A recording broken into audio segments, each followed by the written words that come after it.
하나님의 계획하심 아래 우리는 모두는 태어났지요. 그죠? 그런데 우리 이제 지난번 시간하고 연결되어서요. 하나님의 계획하심 속에서 나일강에 버려지는 위기에 처해 있었던 그 모세.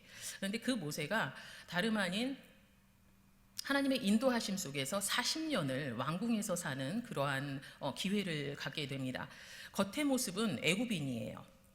애굽 사람들 틈에서 살아가니까 겉모습은 애굽 사람인데 그 속 안의 내면은 다름 아닌 히브리 사람, 하나님의 백성, 이스라엘 백성으로 이렇게 살아갈 수 있는 마음밭이 이미 형성이 되어 있더라는 것입니다.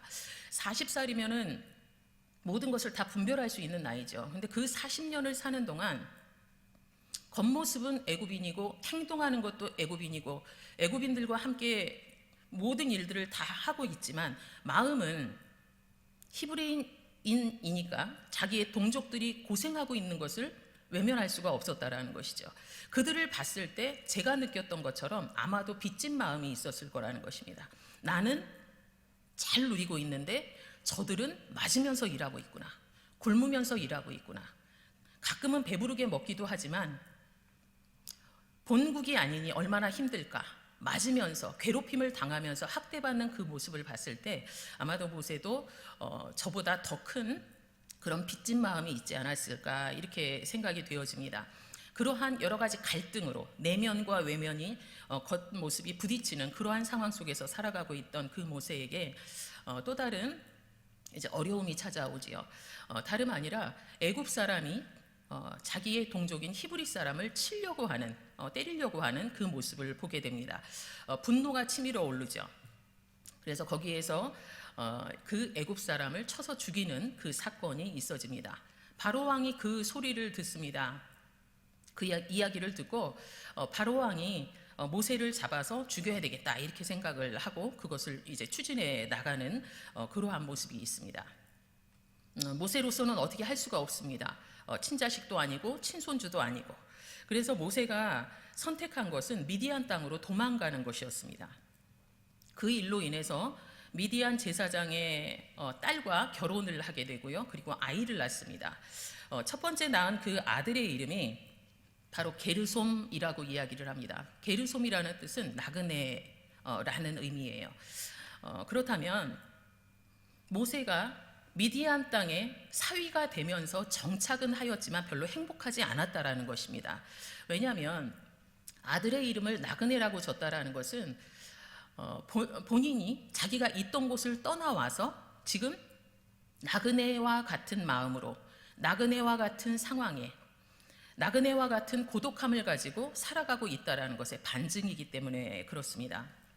모든 것을 누려왔던 왕자인데 그런데 지금은 모든 것을 다 잃고 그리고 아무도 알아주지 않는 그런 곳에서 다름 아닌 결핍 그리고 불편함 그러한 인생의 시작이 되어졌다라는 것이죠.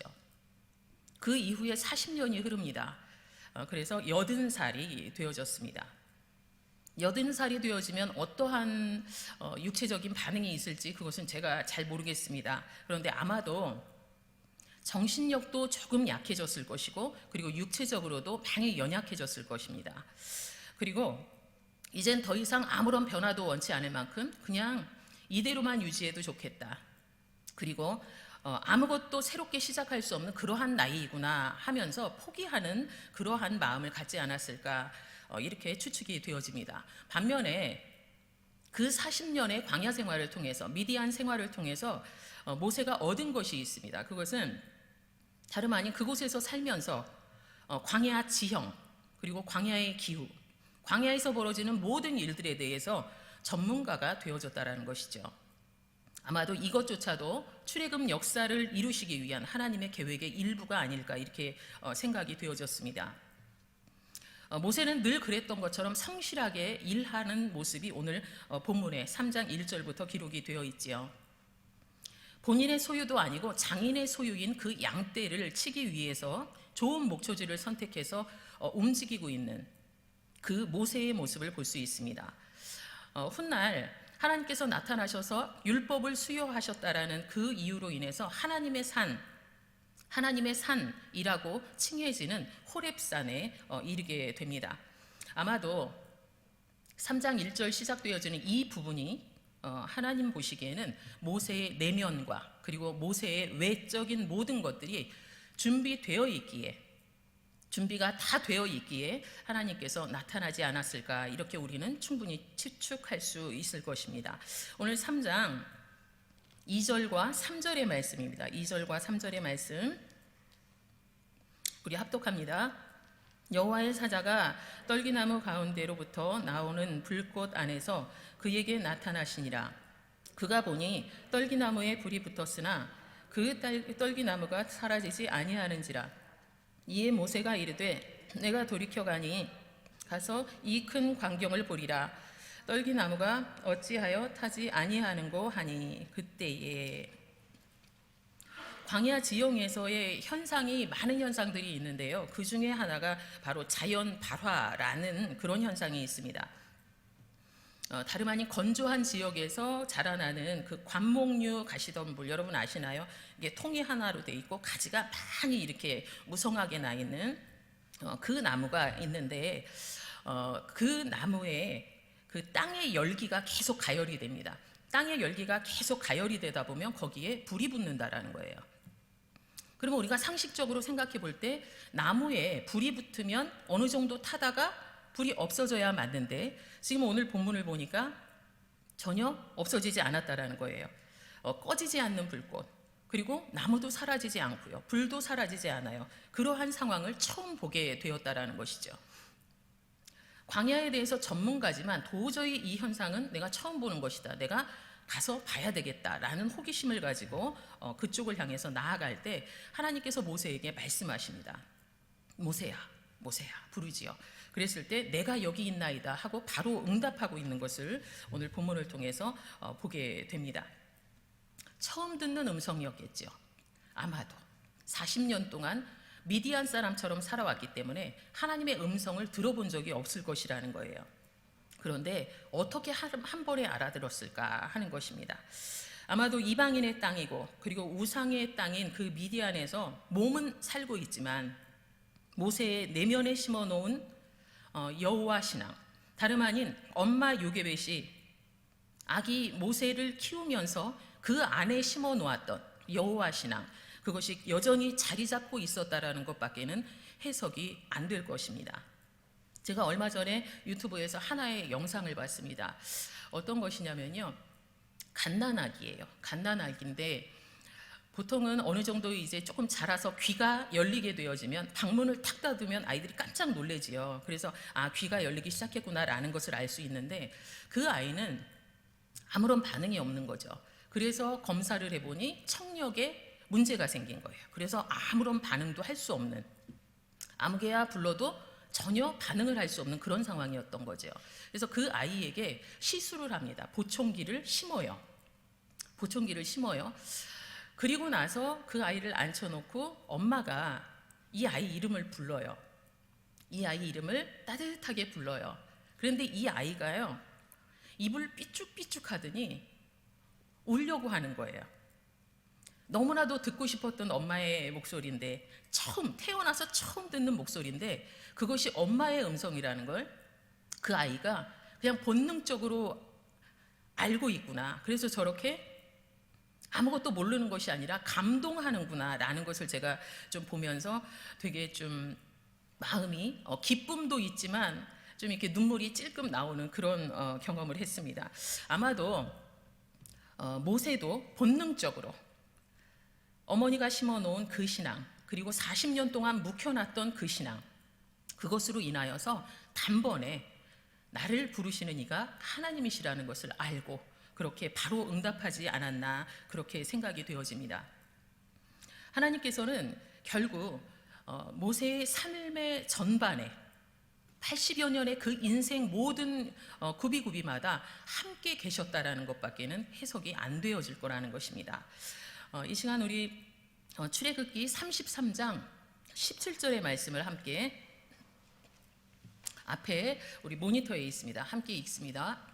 여호와께서 모세에게 이르시되 내가 말하는 이 일도 내가 하리니 너는 내 목전에 은총을 입었고 내가 이름으로도 너를 알미니라. 아멘. 이름으로도 아신대요. 모세야, 모세야 하신 것처럼 여러분의 이름도 다 아시는 하나님이시라는 거 여러분 꼭 믿으시기 바랍니다.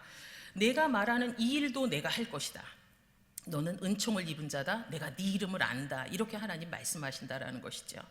아마도 여러분의 이름도 하나님 알고 계시지요. 아멘이 안 나옵니다. 여러분의 이름도 알고 계십니다. 하나님은 지금도 살아계셔서 역사하십니다. 그래서 모세에게 찾아오셨던 것처럼 저와 여러분의 이름을 부르실 것이고요. 그리고 은밀한 가운데 우리를 독대하기 위하여서 찾아오실 거라는 것 여러분 꼭 마음에 기억하시고 그 기회를 놓치지 않기 위하여서 영적으로 예민하게 깨어있는 우리 성도님들이 되시길 주님의 이름으로 권면드립니다.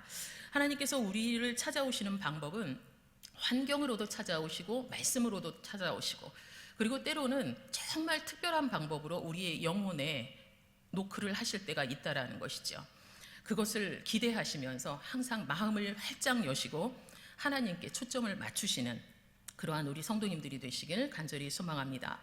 5절의 말씀입니다. 5절의 말씀 함께 읽습니다. 하나님이 이르시되 이리로 가까이 오지 말라. 내가 선 곳은 거룩한 땅이니 내 발에서 신을 벗으라. 아멘. 주님께서 호기심에 다가오는 모세를 제지하십니다. 그러시면서 이리로 오지 말라 이렇게 말씀을 하세요. 이거는 일시적인 금지령을 내리는 것입니다. 왜냐하면 그 땅은 지금 모세가 서 있는 땅은 늘상 모세가 다녔던 땅이에요.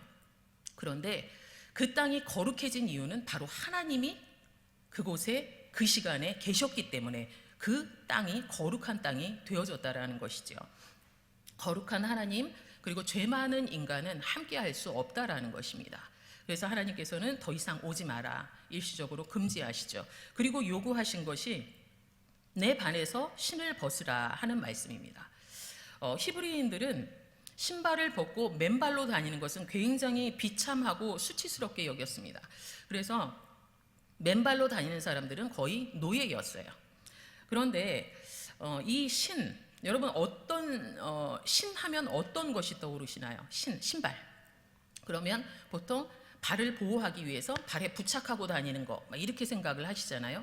근데 상징적으로는 어떤 의미를 가지냐면 신발은 사람을 지탱시키고 사람을 받추는 그러한 물건이라는 것이죠. 이해되시나요? 신발 위에 여러분이 서 계시잖아요. 그죠? 그래서 우리 존재 전체를 떠받드는 모습이 되어지는 것이 바로 신발인데 신발을 벗어라 이렇게 말씀한다라는 것입니다. 그렇다면 이것은 어떻게 생각할 수 있을까요? 바로 우리 존재 자체를 하나님 앞에 다 내놓고 그리고 하나님 앞에 너의 주장을 하지 말고 자기 부인을 하여라 라고 우리가 생각할 수 있다라는 것입니다.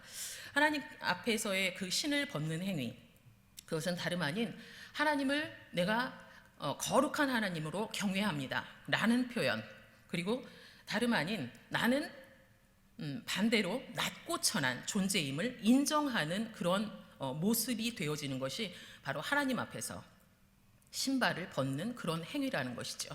우리 하나님께서는 그것을 모세에게 요구를 하셨습니다. 하나님 자신이 거룩하시기 때문에 하나님께서는 본인이 부르시는 자에 대하여서는 늘 죄악을 버리고 그리고 거룩하여라 이렇게 요구를 하십니다. 하나님께서 거룩하니 우리도 거룩해야 된다고 성경 전반에 걸쳐서 말씀하시는 이유가 바로 하나님은 죄와 함께 할 수 없는, 하나님은 거룩한 백성과 함께 하실 수 있는 그런 분이시기 때문에 그렇습니다. 또한 하나님께서는 부르심을 받은 자들에게 하나님의 실존하심 그리고 하나님의 임재하심을 꼭 경험하게 하신다라는 것입니다. 여러분 하나님의 살아계심을 경험하셨지요? 영적인 체험하시지 않았습니까? 그렇죠? 근데 하나님께서는 부름받은 자에게 정확히 하나님의 실존과 임재를 꼭 경험시키신다라는 것입니다. 그래서 하나님의 일, 교회 안에서의 크고 작은 사역을 여러분 잘 감당하시고 계시는데 하나님의 일을 감당하기 이전에 꼭 우리가 경험해야 될 것, 꼭 선행되어야 되는 것이 바로 하나님의 임재 그리고 하나님의 실존하심을 체험하는 것이 먼저라는 것입니다. 하나님의 살아계심을 경험한 분은 사역 가운데서도 쉽게 지치지 않습니다. 그리고 쉽게 물러서지 않는다라는 것입니다. 혹시라도 오랜 기간 하나님 앞에 충성 봉사하심으로 인해서 조금 지치신 분들이 혹시라도 계신다면 먼저 선택할 것은 내가 이 일을 그만두는 것이 아니라 먼저 내가 하나님의 실존을 믿느냐, 그리고 하나님이 내 삶 가운데 임재하고 계시고 나를 강력하게 붙들고 계시냐, 이것을 먼저 점검하시는 지혜가 있길 주님의 이름으로 권면드립니다. 우리가 기억해야 될 것은 하나님께서 모세의 행동과 생각을 불꽃 가운데서 바라보셨다라는 것입니다. 모세가 다가오고 있구나, 제지시켜야 되겠다라는 것을 어떻게 아셨냐는 거죠. 당연히 모세를 바라보고 계셨다라는 것입니다. 마찬가지로 하나님께서는 우리의 있는 모습 그대로를 늘 바라보고 계십니다. 하나님의 바라보심을 여러분 꼭 마음에 담으시면서 하나님 앞에서 경건함과 그리고 거룩함, 그리고 적극적인 모습으로 삶을 살아가시는 우리 선돌교회 모든 성도님들이 되시길 주님의 이름으로 권면드립니다. 욥의 고백처럼 귀로만 듣던 하나님을 눈으로 보게 되는 그런 기회를 모세가 누리게 되어집니다. 하나님께서 선언하십니다. 모세를 향하여서 나는 너의 조상의 하나님이다. 아브라함과 이삭과 야곱의 하나님이다. 이렇게 선언을 하십니다. 자기 소개를 그렇게 하셨다라는 거죠. 너희 조상의 하나님이다. 아브라함과 이삭과 야곱의 하나님. 그 뒤에 이어지는 것은 무엇일까요? 바로 모세 너의 하나님이기도 하다. 이런 의미가 담겨 있겠지요. 그 다음에 하나님께서는 8절을 통해서 본인의 계획을 모세에게 알려주십니다. 우리 8절의 말씀 같이 읽습니다. 내가 내려가서 그들을 애굽인의 손에서 건져내고 그들을 그 땅에서 인도하여 아름답고 광대한 땅, 젖과 꿀이 흐르는 땅, 곧 가나안 족속, 헷 족속, 아모리 족속, 브리스 족속, 히위 족속, 여부스 족속의 지방에 데려가려 하노라. 아멘. 그러면 여기에서 주목하셔야 될 단어가 있습니다. 다름 아닌 내가 내려가서예요. 내가 내려가서 하나님이 말씀하시는 거죠. 내가 내려가서. 그리고 제일 끝에 보시면 데려가려 하노라 이렇게 말씀을 하세요. 내가 내려가서 애굽인들의 손에서 그들을 건져내고 그리고 인도하여 데려갈 것이다 이렇게 말씀하셨다라는 거죠. 그런데 출애굽기를 읽다 보면 꼭 출애굽기의 영웅이 모세인 것 같습니다. 그렇죠? 모세가 이런 일을 했고 하나님의 도우심으로 이런 일을 했고 이렇게 되어버리니까 이렇게 좀 바뀐 듯한 그런 느낌이 들어요. 그런데 이 말씀 안에서는 정확히 하나님께서 우리에게 선언하고 계신다라는 것입니다. 내가 내려가서 내가 이루겠다. 우리의 삶에서도 동일하게 적용이 됩니다. 내 생각으로 하는 것 같고 내 계획으로 하는 것 같고 그리고 내가 열심히 하여서 이루어낸 것 같지만 결코 그렇지 않다라는 것입니다. 바로 하나님께서 우리 가운데 직접 다가오셔서 친히 섭리하시고 그리고 내 인생 가운데 주도해 나가신다라는 것을 고백하시는 우리 성도님들이 되시길 간절히 소망합니다. 그렇다면 하나님께서 무엇 때문에 이렇게 모세를 만나시는 일부터 움직이기 시작하였을까 하는 것입니다. 하나님을 움직이게 하는 그 시작점이 무엇이었을까 하고 보니 출애굽기 2장 23절에서 25절의 말씀이었어요. 바로 본문 위의 말씀입니다. 우리 23절부터 25절까지 같이 읽습니다. 여러 해 후에 애굽 왕은 죽었고 이스라엘 자손은 고된 노동으로 말미암아 탄식하며 부르짖으니 그 고된 노동으로 말미암아 부르짖는 소리가 하나님께 상달된지라. 하나님이 그들의 고통 소리를 들으시고 하나님이 아브라함과 이삭과 야곱에게 세운 그의 언약을 기억하사 하나님이 이스라엘 자손을 돌보셨고 하나님이 그들을 기억하셨더라. 아멘. 그들이 부르짖기 시작한 것은 무엇 때문이었냐면요, 고된 노동으로 말미암아요. 너무나도 힘든, 너무나도 어려운 그러한 고된 노동이 계속됨으로 인해서 고된 노동으로 말미암아 탄식하고 부르짖었다 이렇게 성경이 기록하고 있습니다. 하나님과 연결되어서 부르짖기 시작한 것이 다름 아닌 그들에게는 고된 노동이었다라는 것이죠. 그래서 고난이 우리에게 유익이 될 때가 있다라는 것입니다. 하나님 앞에서 기도하게 만드니까요. 하나님은 언약을 신실하게 지키시는 하나님이십니다. 그래서 그 모든 탄식과 부르짖는 소리를 듣고 하나님께서는 그들을 돌보시기 시작하십니다. 그리고 언약도 기억하시고요. 그러나 하나님은 그들의 기도 제목인 하나님 고된 노동에서 노연하게 해주세요, 이 기도는 들어주지 않으셨어요. 빨리 들어주지 않으셨어요. 아마 노동하면서 하나님 앞에 이렇게 불만 섞인 원망 섞인 기도를 했겠죠. 하나님은 왜 우리를 이대로 놔두십니까? 너무 힘들어요. 일 좀 줄여주세요. 막 이런 기도하지 않았겠습니까? 그런데 하나님께서는 빨리 그들의 기도를 들어주지 않으셨어요. 왜 그러셨을까요? 바로 그 나타난 현상만을 고쳐주시기 위함이 아니라 근원적인 해결책, 바로 출애굽을 실현하기 위한 그 계획으로 인해서 그들의 기도를 빨리 이루어주지 않았다라는 것입니다. 하나님은 그런 분입니다. 우리의 삶에서도 마찬가지고요. 겉에 나타난 현상 그리고 주어진 모든 상황, 이것만을 없애주고 고쳐주시는 하나님이 아니시라는 것입니다. 우리 안에 있는 근본적인 원인, 그리고 고쳐야 되고 그리고 뿌리 뽑아야 되는 그 부분에 대해서도 우리 하나님께서는 완벽하게 고치시길 너무나도 원하신다라는 것입니다. 결국은 하나님께서는 우리의 기도보다 더 큰 것, 그리고 더 좋은 것들을 선별하여 안겨주시는 하나님이시라는 거 여러분이 기억하시면서 조금 더 인내함으로 하나님의 때를 기다리시는 성도님들이 되시길 간절히 소망합니다. 하나님께서 모세가 이해하기 쉽도록 다시 한번 말씀해 주십니다. 7절의 말씀입니다. 7절의 말씀 같이 읽습니다. 하나님께서 이르시되 내가 애굽에 있는 내 백성의 고통을 분명히 보고 그들이 그들의 감독자로 말미암아 부르짖음을 듣고 그 근심을 알고, 이렇게 표현을 하십니다. 우리 하나님께서는 모세에게 나는 보고 듣고 너희의 모든 근심을 아는 하나님이시다, 이렇게 자기를 선언하셨습니다. 이 말씀과 연관지어서 우리 역대하의 말씀, 우리 화면을 통해서 우리 같이 짧은 말씀이죠. 같이 읽습니다. 여호와의 눈은 온 땅을 두루 감찰하사 전심으로 자기에게 향하는 자들을 위하여 능력을 베푸시나니. 아멘. 여호와의 눈은 온 땅을 두루 살피세요. 온 땅을 두루 살피세요. 그런데 살피시는 이유가 무엇입니까? 어떠한 상황 가운데서든 그게 고난일지라도 그 가운데 하나님을 전심으로 향하는 자들을 찾아서 은혜 주시기 위함이고 또 능력을 베푸시기 위함이다, 이렇게 말씀하신다라는 것입니다. 여러분, 고난 가운데서도 하나님을 붙드셔야 되는 이유가 바로 이것 때문입니다. 하나님은 자신을 향하여 온 마음을 다하는 그리고 기대하는 사람들에 대하여 능력을 베푸시길 너무나도 원하시는 하나님이시기에 이 땅을 두루 감찰하여서 그게 누구인지를 찾고 계신다라는 의미가 되는 것입니다.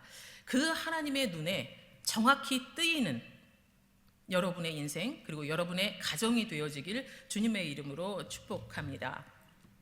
모세에게 있어서 결핍의 자리는 무엇이었을까요? 이제 말씀을 마무리하면서 여러분 한번 생각해 보시기 바랍니다. 모세에게 있어서 그의 결핍은 무엇이었을까? 그렇다면 그가 누린 것을 보면 알겠지요. 말로만 듣던 하나님을 만나는 기회를 얻었어요.